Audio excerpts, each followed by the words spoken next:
é o tempo que eu estou na igreja. Alguns de vocês um pouco mais. Nesse período de mais de 30 anos, a gente passou por um conflito de gerações. E está passando ainda. Quem participava da igreja naquela época percebe que hoje é diferente. Eu fui doutrinado no Apocalipse com aqueles slides, né? Aquela coisa toda, a pregação meio que do medo, assim. Era a mensagem da época. A igreja também é assim, ela não vai mudando a sua doutrina, porque o dia que a igreja mudar a doutrina, a gente tem que rever o conceito.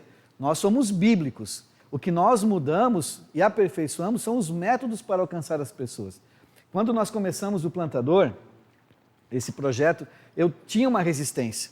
Porque como a igreja e a maioria das pessoas são tradicionais, conservadoras, eu tinha um receio nisso. E quando veio a ideia de criar um projeto aqui para a escola, mais ainda, porque eu perdi os cabelos.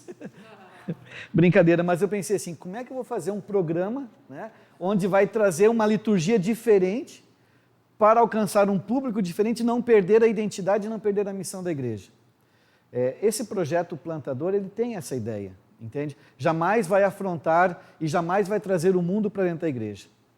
A gente não vai mudar a nossa identidade e a nossa missão.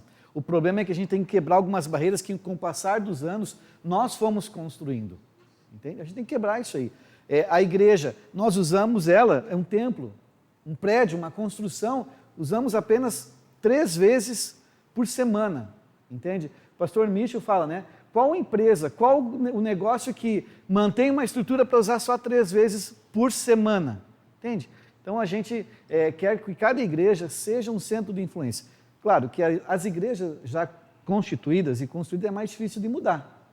É melhor você começar uma igreja nova, já com essa nova visão, com essa nova ideia, sem perder jamais a nossa característica. Nós somos o povo de Deus da igreja remanescente.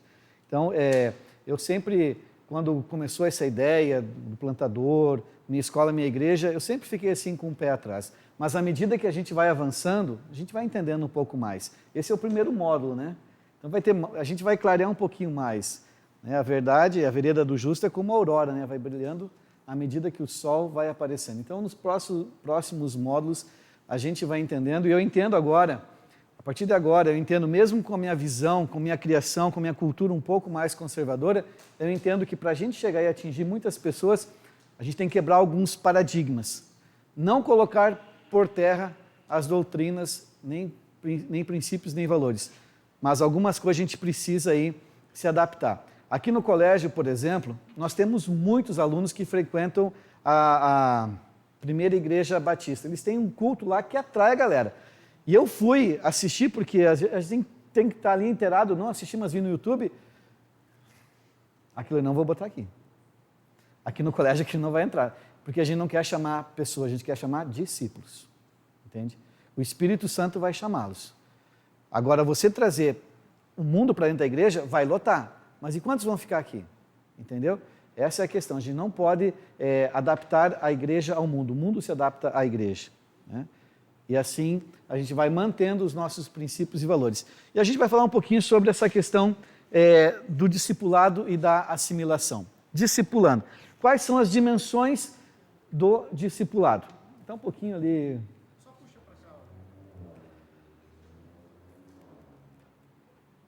Acho que é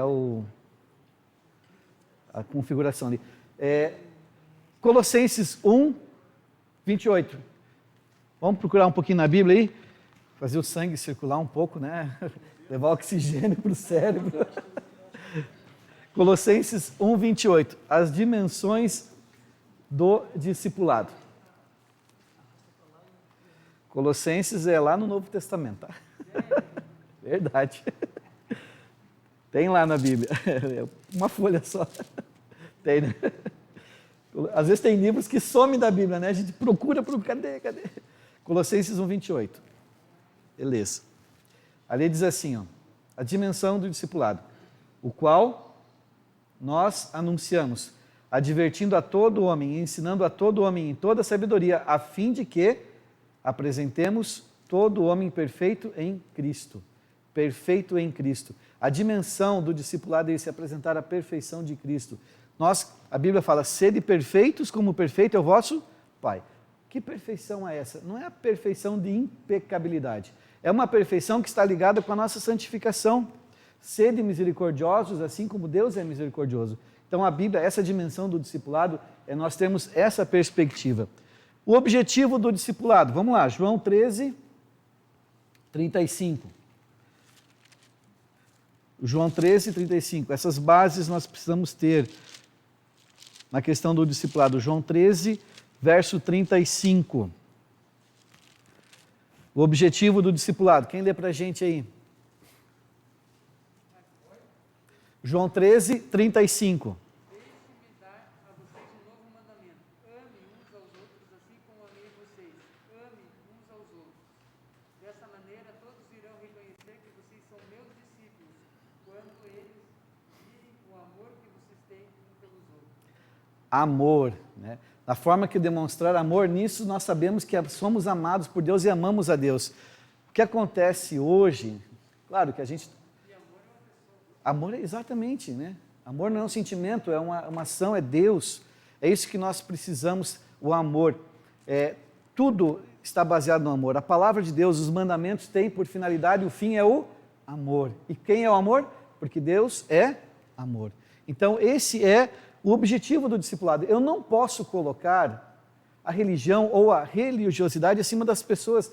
Quando Jesus esteve aqui, ele quebrou toda aquela estrutura religiosa baseada em regras.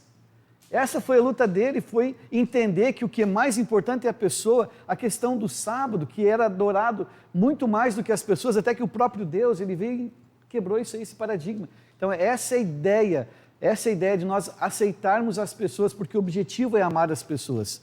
Agora, qual que é o processo do discipulado? Efésios 4:13. O processo. Efésios 4, versículo 13.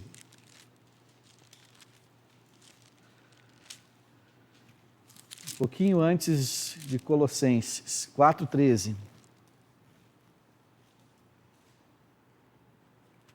Qual que é o processo? Quem pode ler? Até que todos cheguemos à unidade da fé e ao pleno conhecimento do Filho de Deus, ao homem adulto, à medida completa da estatura de Deus. Até que todos cheguemos à unidade da fé, né? Ao pleno conhecimento do Filho de Deus. Esse é, então, o processo, unidade, crescimento. Essa é a ideia do discipulado que nós queremos, através desse projeto, passar para todos vocês, entende? A questão é o seguinte, discipulando, tá? Nós já vimos o que é um discípulo, né? Aquele que segue um mestre, que tem um relacionamento, que está junto, que aprende, que compartilha, que está ali dando e recebendo experiência. Agora a pergunta é, como discipular? Como que eu posso discipular? Existe uma forma, existe um método? Sim, existe um método, seguindo o exemplo de Jesus. Simples, né? É só seguir o método de Jesus que resolvemos todo o problema. Não precisa, não precisa reinventar a roda, né? As coisas são simples. A gente que às vezes complica, né? A gente quer colocar ali a cereja, mas o bolo já é bom assim sem cereja, mas tudo bem. Seguindo o exemplo do mestre. Lá em Mateus, no capítulo 4, a gente vê ali a vocação dos discípulos, né? Jesus chamou 4. Vale uma paçoquinha para quem dá o nome dos 4? Não tem mais paçoquinha, né? Pedro, André, Tiago e João, né? Chamou esses 4. Eles estavam... a musiquinha ajuda a lembrar, né? Eles estavam ali na pesca, né? E interessante que o texto fala que imediatamente... Olha uma balinha, ó. Quer uma balinha. É uma balinha. Salva de palmas aqui para mim. Tudo bem. Depois tem mais balinha, tá, gente? A balinha tem, a paçoquinha não. Diz o texto que imediatamente eles seguiram a Jesus. Então, Jesus chamou os 4, depois, consequentemente, chamou os 12. E aí nós vemos que em Mateus, no capítulo 10, fala que Jesus os enviou para a missão. Só que nesse intervalo, entre chamar os 4, os 12 e enviar para a missão, houve um preparo. Eles passaram um tempo com Jesus. E Jesus ali, então, ensinava, pregava, e eles receberam, viram Jesus, aprenderam com Jesus e foram para a missão. A igreja hoje, nós temos um processo que a gente tem que mudar um pouquinho.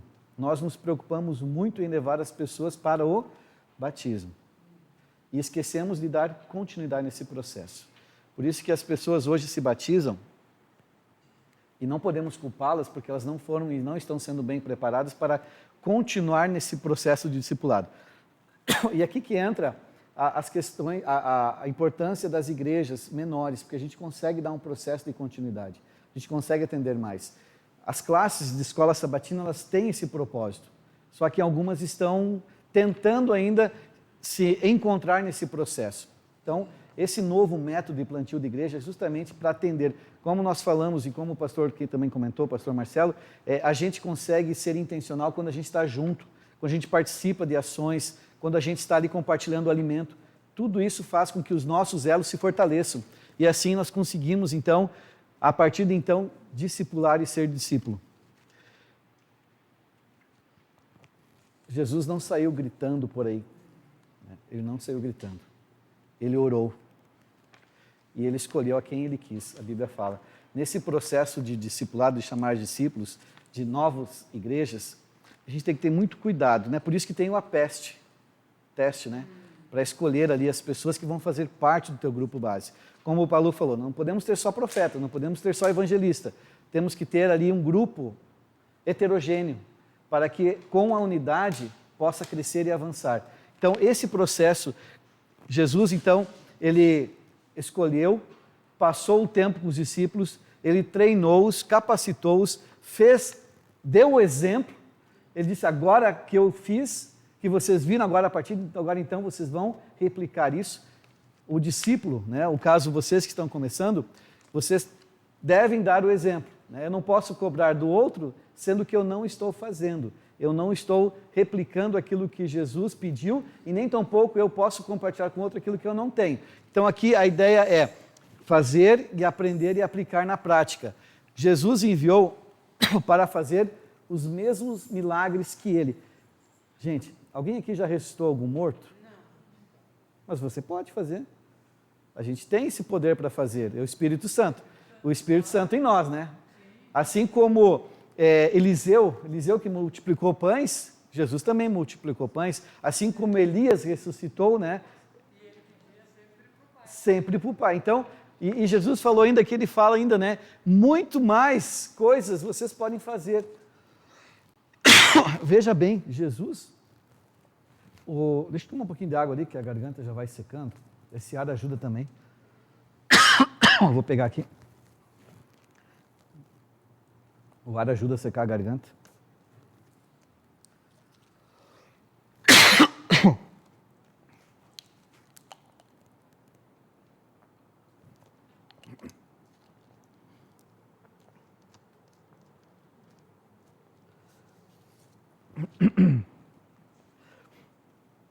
Semana toda a gente passa em sala falando.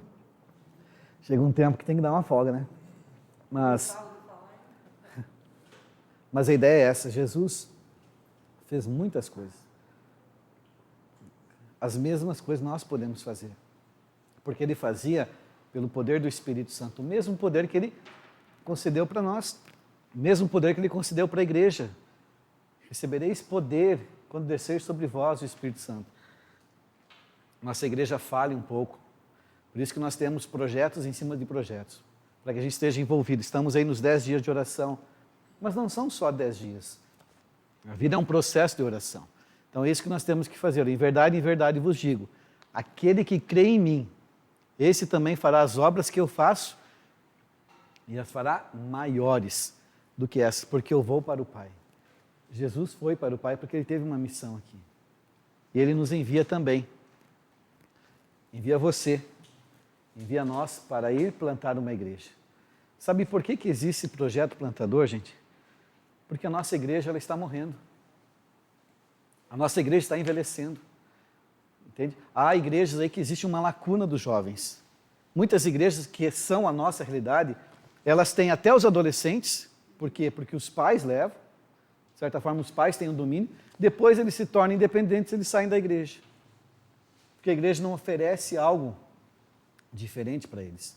E aí depois eles casam, se formam, já adultos, daí eles retornam para a igreja. Então é essa lacuna que muitas igrejas têm, que através desse projeto plantador a ideia é tentar chamar esses jovens, que é um potencial tremendo para a igreja. Entende? Então, essa é a nossa missão. Mas o discipulado tem alguns níveis, tem 2 níveis. Primeiro, relacionado com os líderes que estão próximos de você. Aquele grupo base, aquele núcleo base. Você tem que ser um preparador, preparar alguém para ficar no seu lugar. O líder, o papel do líder, alguns dizem assim, alguns pensam, né, de forma equivocada, quando eu sair daquele cargo, vai bagunçar tudo, porque ninguém vai ter a competência que eu tenho. Gente, você pode dizer que não é um bom líder, não.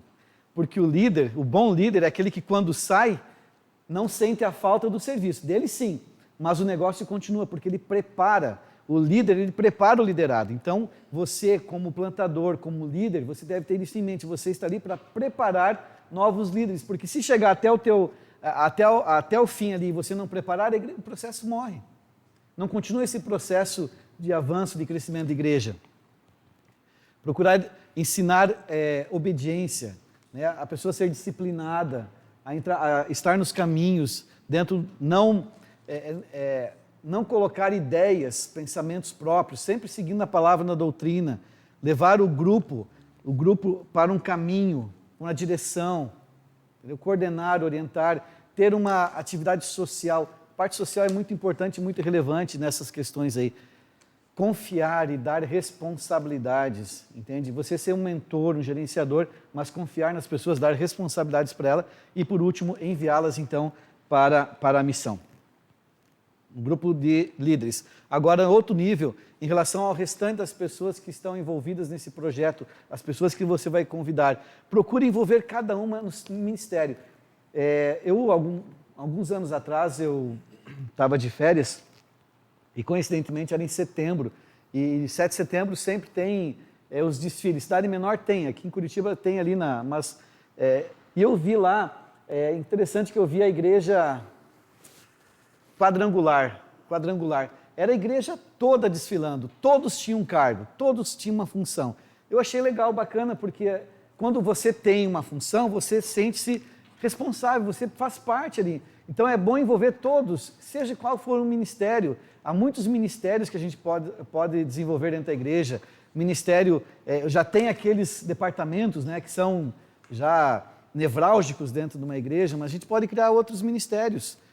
Então há a questão de envolver as pessoas em atividades missionais, também discipulando, sendo discipulado, sempre com esse foco, prestar contas, conversar, trocar ideia, como é que está esse processo, precisa de alguma ajuda. É sempre bom esse grupo base se reunir e traçar essas ideias, passar esse feedback. Assimilação e dons. 1 Coríntios 12, ali nós temos a questão dos dons. O que vem falando ali? Ora, a diversidade de dons. Isso é bom, não é? É bom. Imagina se todo mundo só cantasse, né? Quem quer pregar? Então, é muito bom ter essa diversidade de dons. Mas o melhor é que o Espírito é o mesmo. O Espírito concede o dom para um e para o outro é o mesmo. Então, a parte inicial, a origem é a mesma. Há diversidade nos ministérios, mas o Espírito é o mesmo. Há diversidade de operações, mas é o mesmo Deus que opera tudo em todos. A cada um, porém, é dada a manifestação do Espírito para proveito comum. Então, por isso que a igreja ela é formada com essa diversidade, para o crescimento. E é bom que no teu grupo base, ou na tua igreja que está sendo formada, tenha variedade de dons, para que haja um crescimento. Parte da cultura é que ninguém passa batido na igreja ou fora dela. Sempre tem que ter, as pessoas estão envolvidas, e é sempre bom envolvê-las num aspecto ou no outro. A amizade, ela é feita, né, no envolvimento, e um dos objetivos é justamente avaliar os talentos, desejos, né, aquela pessoa, dar o valor, dar ouvido, porque tem muita gente com talento que está sentado no banco da igreja. Muitas igrejas, elas estão assim, ó, tipo aqueles cavalos, né, que usam aquelas viseiras, tapa-olho, né? Mas que não enxergam, gente. Tem muita gente com talento que está sentado no banco da igreja. Isso é triste, porque tem muita gente que tem valor, mas está ali. A pessoa não vai dizer, eu quero. A gente tem que, como líder, ter visão e dar oportunidade para essas pessoas. Né? Quantas pessoas aí têm um talento tremendo? Conversar aqueles relatórios para ver se todos estão sendo envolvidos. Por isso que igrejas ideais são igrejas em torno de 100, 200 membros. Máximo 200. As igrejas maiores são exceções, né? Mas igrejas menores são aquelas que a gente consegue atender maior, o pastor consegue ter um atendimento melhor, os anciãos, a liderança consegue acompanhar melhor a vida espiritual e aí então poder envolvê-las mais. Visitar, ter esse momento. O acorde vai ser quando, Palu? Amanhã. Amanhã vamos falar um pouquinho sobre essa questão do acorde, que é estar junto, participando junto, né, se envolvendo nos ministérios, ter esse cartão de conexão que vai ser passado para vocês, enfim. Agora, ministérios, né, pregação, estudos, estar as pessoas envolvidas nesse ministério, trabalhar com auxílio, como auxiliar de professor, pequeno grupo, você pode inserir as pessoas nisso. Pessoas novas que estão chegando, você não coloca ela já num cargo de importância, né? A Bíblia orienta para não colocar neófitos em cargos de importância, os novos na fé. Mas você pode começar a treiná-los como sendo ali pupilos, né? Estar para te ajudar, para formá-los nesse processo. Se não existe um ministério para o dom da pessoa, crie um ministério. Invente um lá. A pessoa gosta de andar de bicicleta. Não tem, então crie um ministério da bicicleta. Olha só quanta... O Portão aqui tem o ministério do surf, né? Acho que tem, né? Gente, quanto mais ministérios envolver as pessoas, a pessoa vai se sentir valorizada, entende? Incentive. Lá na terceira nós temos o Ministério do Almoço. Oxe, esse é bom. A pandemia deu uma travada nos ministérios, mas exatamente, coisas que a gente nem imagina. Então, né, celebre vitórias, conquiste, conecte as pessoas, né, com os dons parecidos, né, para elas discutirem assim. Você vai ver que você vai criar ali uma rede muito forte. Acontece que muitas igrejas são igrejas presas. Elas são igrejas que são reféns de regras. E essas igrejas, né, são basicamente as igrejas tradicionais. Eu lembro que uma época, quando eu fui lá para o Vietnã, uma igreja adventista lá, no Afeganistão, gente, eu não me senti bem. Uma igreja adventista, né, conhecidas, grande, não fui bem acolhido, entende? A gente tem que ter esse cuidado, né? Igrejas tradicionais, elas são muito reféns do sistema, da liturgia, né? A liturgia, depois nós vamos falar um pouquinho sobre a questão da liturgia. A nossa liturgia é muito carregada, muito inchada. Tem casos de igrejas que você, se mudar um item da liturgia, vai dar um infarto lá na gestão de culto. Então, existe uma igreja que as pessoas, né, são marcadas, claramente não pertencem a essa igreja. Algumas igrejas não estão preparadas para receber grupo de pessoas que hoje vivem na sociedade. Entende? Homossexuais. Será que a nossa igreja está preparada para receber? Entende? Então, existem umas questões que a igreja presa, ela torna as pessoas refém, métodos diferentes, as igrejas criam métodos diferentes, né? Determina quem está dentro e quem está fora. Aquela pessoa lá no mundo, aquela está perdida.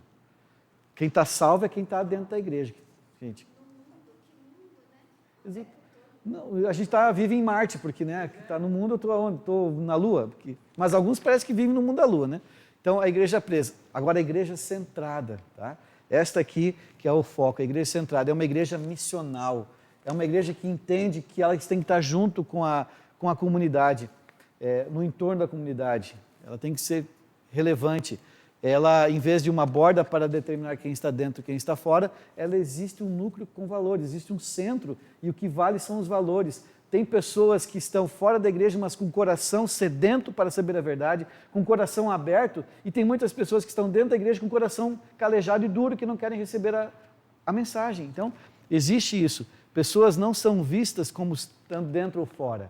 Não existe essa exclusão na igreja centrada. Mas sim, existe a visão de que elas estão próximas ou distantes do centro. É essa visão de uma igreja centrada.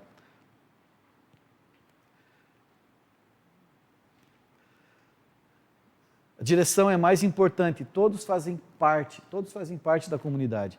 Outra questão, tem alguns grupos, essas igrejas, elas têm alguns grupos de estudo, né, estudo dedutivo, indutivo, doutrinário, fazem encontros. Então, a melhor forma de a gente firmar na fé e criar amizades é você ter esses momentos, se junta à panela. Pode ser na casa, né? Ou então pode ser também individualmente, você juntando com alguns amigos ali. No púlpito, nunca esconda a mensagem, né? O púlpito não é para ser um momento de autoajuda. Infelizmente, hoje, existem muitos sermões que são mais autoajuda do que bíblicos. Né? E isso é uma orientação da igreja para que os sermões sejam bíblicos. O povo quer ouvir a Bíblia, o povo vem de fora para ouvir a Bíblia. Se o povo quer sermão de autoajuda, vai ler Max Lucado, vai ler outro livro, vai ler Alexandre Carnal, lá outros. Mas a pessoa que vem na igreja, ela tem que ouvir a Bíblia. Entende? Os púlpitos não esconda. Mas a Bíblia também não é para dar marretada, né? É com amor, né? Se dá marretada, seja com amor, né? Dói menos. Doutrinação ali é feita com amor. Uma abordagem integral, tá? Assimilação, formação, doutrinação, conversão, envio, sobrepõe vários momentos. Isso é discipulado. Isso é ser discípulo, isso é discipular. Discipulado é um processo. Você não discipula alguém. Jesus, mestre dos mestres, levou quantos anos para mudar a vida dos discípulos? 3 anos e meio junto. Aí com 3 anos e meio, os discípulos ouvindo de Jesus, o que acontece depois que Jesus sobe ao céu? Eles voltam às mesmas práticas. Foi um processo, eles tiveram que entender. Pedro e João foram no templo. Quando tem aquele momento ali do paralítico, na Porta Formosa. Veja bem, então, é um processo, o discipulado é um processo, por isso que às vezes demora um pouco, mas quando a pessoa entende, depois ela fica. O propósito desse plantio é assim, vocês devem ter entendido. A pessoa demora para aceitar, para se entregar, mas quando ela aceita, ela fica. Entende? Hoje, batiza-se em massa, mas sai também gente em massa. Entende? Então, a questão é, o Evangelho só vai seguir avante, não só com o nosso esforço humano, com o esforço humano também, mas principalmente com o esforço divino. Por isso que não determine o sucesso por apenas um aspecto, batismo. Você está lançando sementes. Né? A gente passa um tempo estudando a Bíblia, a pessoa não aceitou, mas a semente foi lançada. Quem sabe depois, numa próxima, ela pode germinar e dar frutos. Deixe o Espírito Santo guiar esse processo.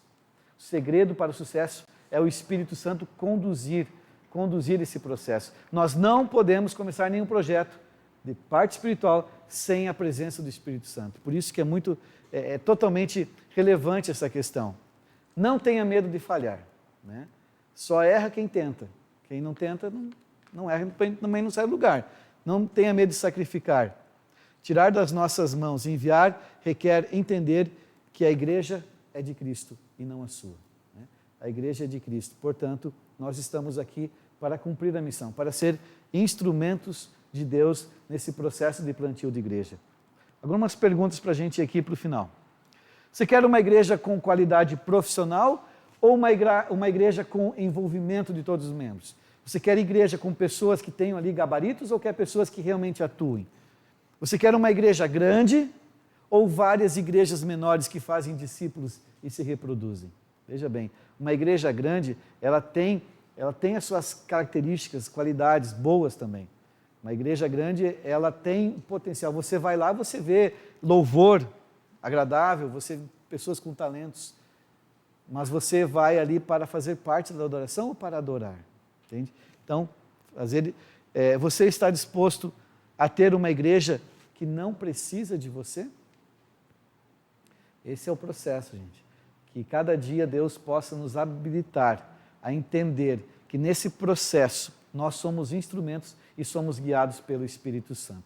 Que Deus abençoe cada um de nós e vamos continuar aí crescendo em graça, sabedoria e estatura, né? Amém.